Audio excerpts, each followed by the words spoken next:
the energy for these lives like I used to do, because quite frankly, my new job is demanding.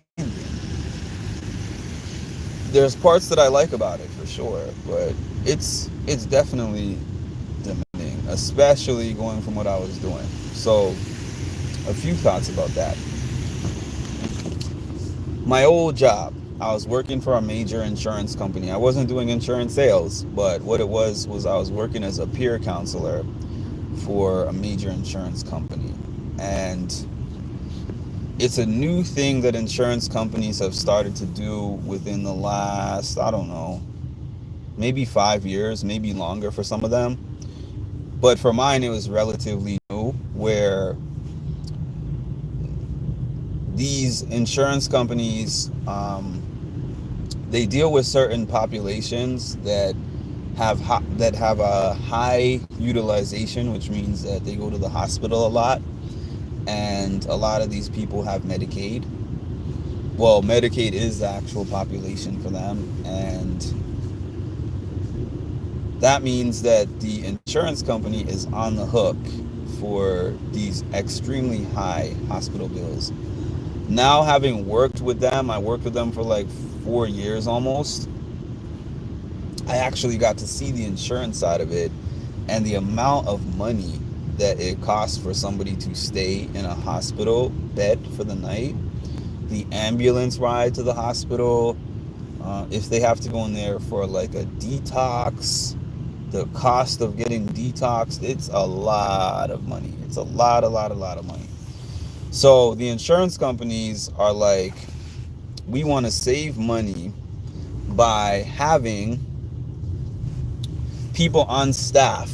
Instead of having you just saying you have such and such insurance, and you go to your doctor and you go to your nurse, you go to your social worker, whatever, they have started to employ these people directly. So they'll have a nurse that works directly for the insurance. They'll have a doctor that works directly for the insurance. They'll have counselors that work directly for the insurance. And I was the counselor. But I started in 2020 when everything was by phone. So it was really impersonal, to be quite honest with you. I mean, there were some people who really opened up over the phone, and we had some good in-depth conversation, but that was about 20% of my caseload. 80% of them was just like, hey, how are you doing? What can I help you with?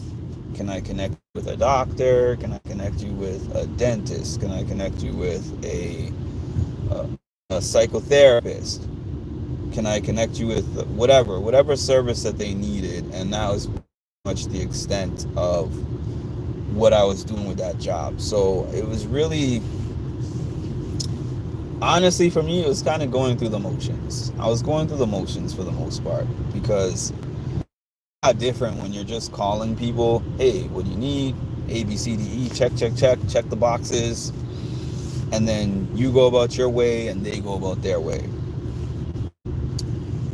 Switching into this field of basically social work, not quite social work, but case management. I've been doing case management for about a month now, and I'm doing that with Health Home. Some people are familiar with what Health Home is, and for those who aren't, it's essentially you are meeting your clients out in the community,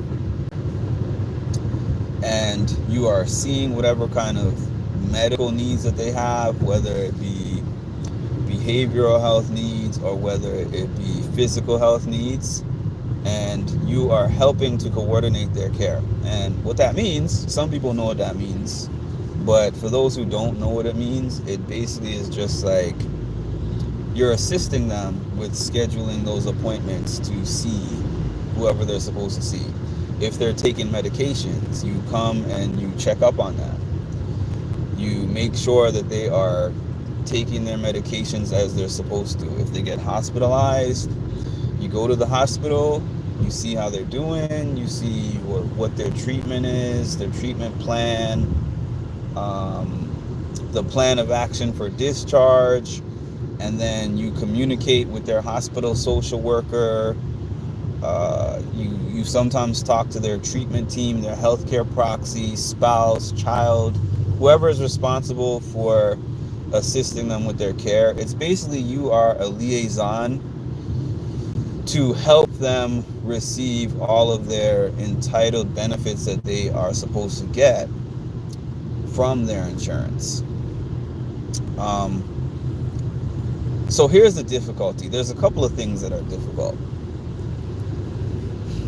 Number one, what I just explained, not everybody understands that. They just see you as a person in the line of fire.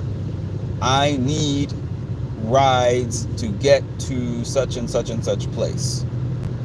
What can we do about that? Well, we can help schedule you to receive medical transportation. We can help schedule you to receive certain types of transportation that people with Medicaid qualify for.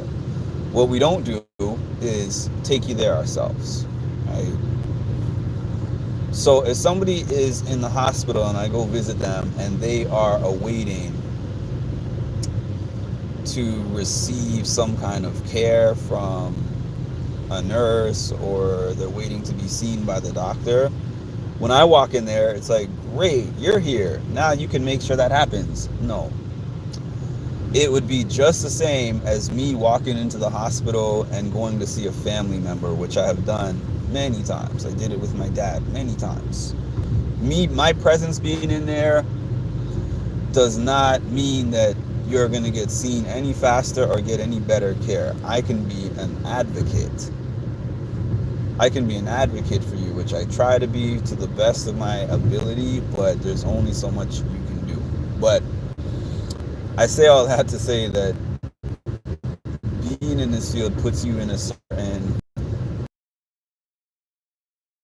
A lot of times, most of the people consider you to be the system, or they consider you to be part of the system. Now, as a social worker, you are involved with the system, but you are not the system. You are not in charge of whether people get into their housing or not. You are not in charge of whether people get their SSD or their SSI or not. You're not in charge of how people are treating your client in their homeless shelter that they stay in. You're not in charge of, people's benefit cards, or, all that kind of stuff that they blame you for. That's a big go-to where they're like, you guys don't care.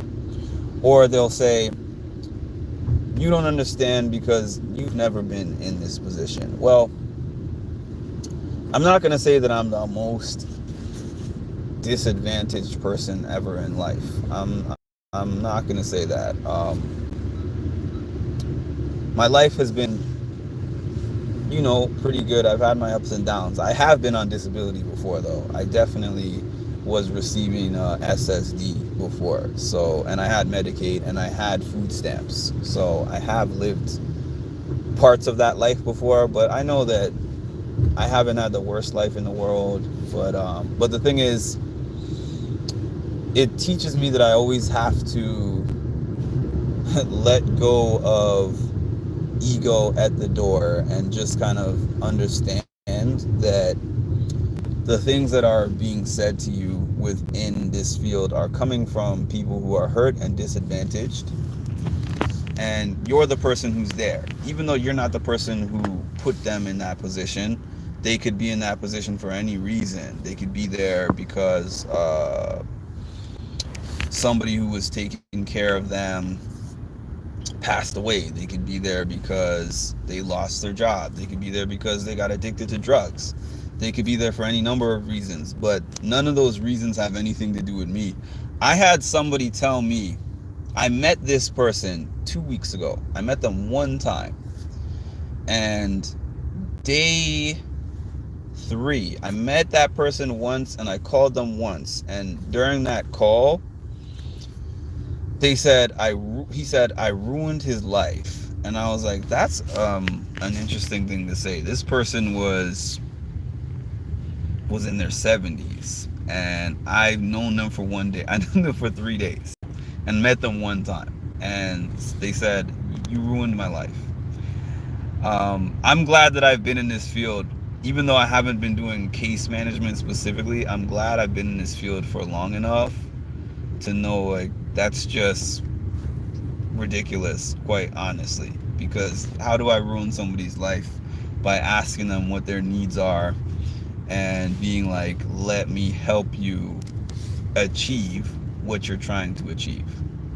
I won't get into details about what they are mad about, but it's relating to the same thing I just said, where they wanted something right now that I personally am not able to provide. My company does not provide.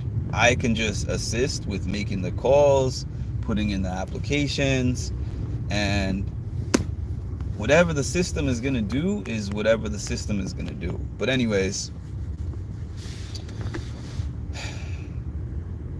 it's a tough job. It's a tough field. It's a tough job. It's a different thing making the phone calls versus actually going to visit people and seeing their home life and seeing them in the hospital and seeing the different things that they go through. But ultimately, you know, I'm here. I've been managing. I've been surviving. It's not what I'm going to do forever, but I'm able to do it right now. That's my quick update. I might hop on later. I might not. I'm not sure. But talk to y'all soon.